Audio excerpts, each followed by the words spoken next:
Assalamualaikum warahmatullahi wabarakatuh. Ketemu lagi dengan saya Wahyu Bintari. Dan hari ini saya akan membahas tentang hentikan atau stop mom shaming. Apa itu mom shaming? Jadi cerita dulu ya. Beberapa minggu yang lalu ada teman lama datang ke rumah. Kemudian dia komentar. Mungkin komentarnya bersifat bercanda, tapi menurut saya itu nggak lucu. Ih, kamu sekarang kok habis melahirkan jadinya badannya bedah banget sih, jadi gendut banget gini. Harusnya perempuan itu bisa menjaga dirinya dong. Oke, itu sesuatu yang sederhana tapi itu bagian dari mom shaming. Apa sih mom shaming itu? Kalau dilihat dari bahasa psikologinya, mom shaming itu menyakiti hati ibu dengan komentar yang menyakitkan.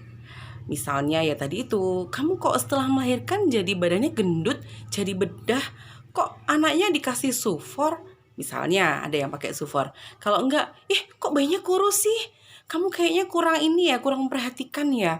Atau kalau enggak, kok lahirannya sesar? Kok nggak normal? Jangan-jangan kamu kurang sedekah deh.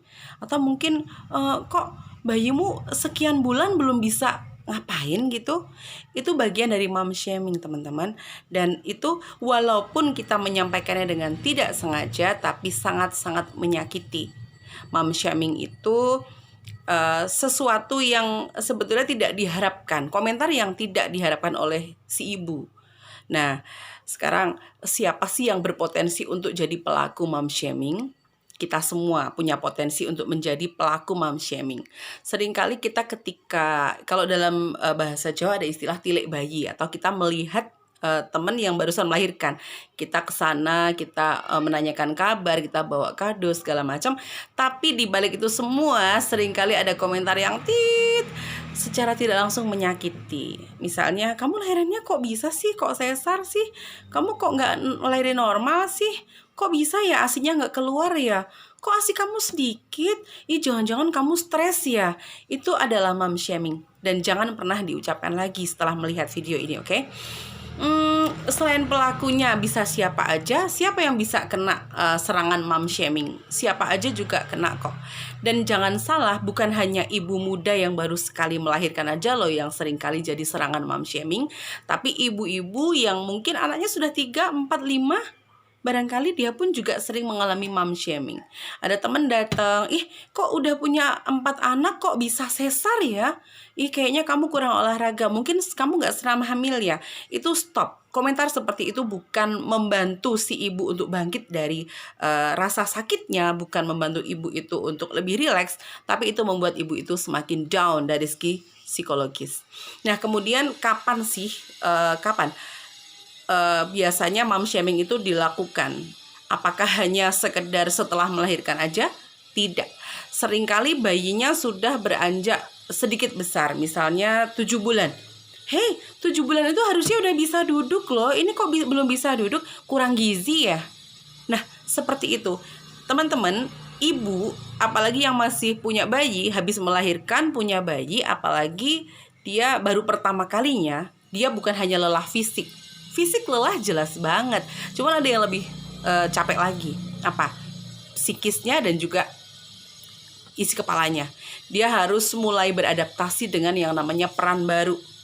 Yang sebelumnya dia belum pernah punya baby, kemudian ketika dia punya baby, dia harus memutar otaknya untuk gimana cara memanage waktu dengan baik. Dia banyak kehilangan me time-nya. Dia banyak kehilangan waktu-waktu di mana sebelumnya dia sangat menikmati perannya sebagai, barangkali sebelum menikah dia sebagai wanita karir yang hebat. Tapi setelah punya anak dia harus memutar otak gimana caranya supaya antara karir, keluarga, mengurus anak semuanya successfully. Terus kemudian jangan lupa juga, kenapa sih kok nggak boleh mom shaming itu dilakukan? Selain karena lelah fisik, kemudian lelah psikologis, kemudian juga jangan lupa juga secara hormonal, ibu yang baru saja melahirkan atau ibu yang memiliki bayi kecil, dia harus terjaga malam dengan pola tidur yang sangat random, pola istirahat yang juga random. jam istirahat yang sangat minim, itu dia akan mengalami fase di mana hormonnya akan juga berantakan. Itu akan sangat berpengaruh pada moodnya. Maka ibu-ibu yang punya bayi biasanya moodnya naik turun ya, kadang bagus, kadang jelek. Maka jangan tambahi lagi dengan adanya mom shaming. Kemudian jangan lupa juga, kenapa sih kita nggak boleh melakukan mom shaming? Mom shaming yang terus-menerus dilakukan itu akan menambah si ibu untuk mengalami yang namanya gangguan mental. Apa? Ada baby blues atau barangkali postpartum depression kalau untuk jangka panjangnya nanti. Nah, jangan lupa ibu yang mengalami baby blues itu barangkali kalian yang belum pernah mengalaminya akan berkomentar sinis. Zaman dulu loh nggak pernah ada yang namanya baby blues. Zaman dulu ibu-ibu yang lain baik-baik aja. Aduh, kata siapa? Siapa bilang? Zaman dulu media memang belum segencar sekarang untuk memblow up satu kejadian. Kalau misalnya media sudah sebagus sekarang, barangkali kalian akan stop untuk berkomentar seperti itu. Kenapa? Karena dari zaman dulu pun seorang ibu pastinya sudah memiliki beberapa hal-hal yang tidak menyenangkan. Hanya saja barangkali tidak terblow up media. Dulu ada kok, ibu saya pernah bercerita juga, barangkali kalian bisa nanya ke ibu kalian. Ada nggak sih ibu yang kabur dari rumah gara-gara stres? Banyak. Ada nggak sih ibu yang memukul anaknya karena saking jengkelnya anaknya nangis terus? Kemudian karena mertuanya mencecar dengan banyak sekali doktrin-doktrin yang tidak masuk akal? Pasti ada. Dan itu pasti dalam jumlah yang tidak sedikit, saya yakin kok. Kemudian jangan lupa, kalau misalnya ada temen yang mengalami baby blues atau mengalami postpartum depression, kita pun sebagai orang terdekat juga punya andil untuk bagaimana membantu si ibu ini di dalam mengatasi permasalahannya. Ingat, jangan sampai stres berlarut-larut ini membuat kita semua akan terseret ke dalam dosa berjamaah ya.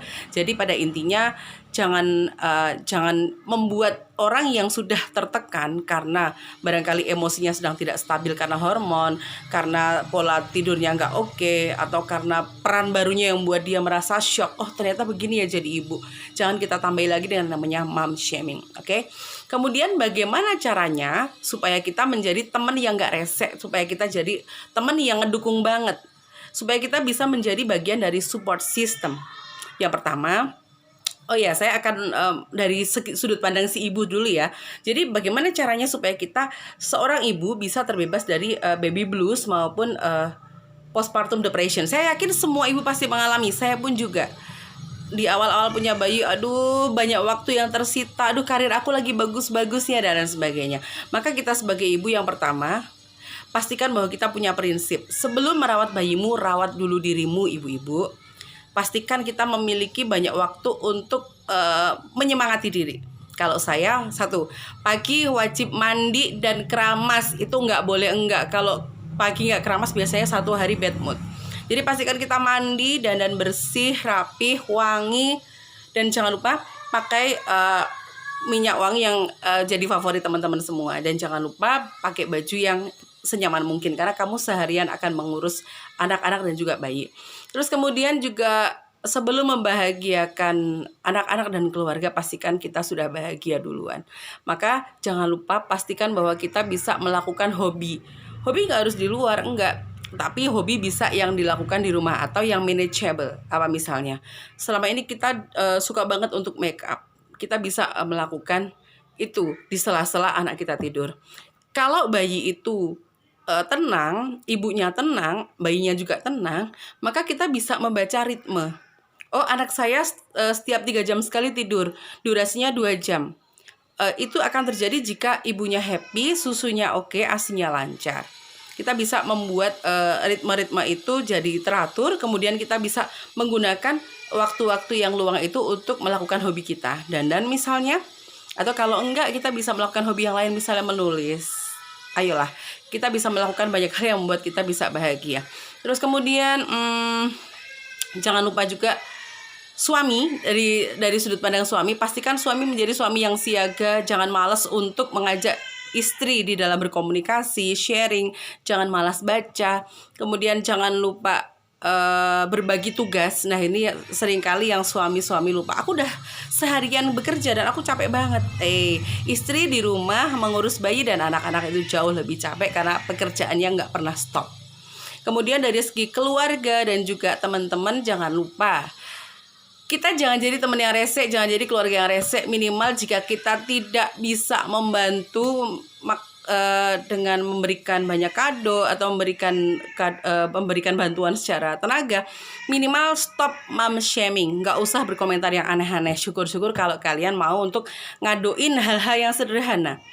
Peralatan mandi, sabun, shampoo, parfum, itu akan sangat membantu si ibu di dalam memulihkan moodnya dengan baik.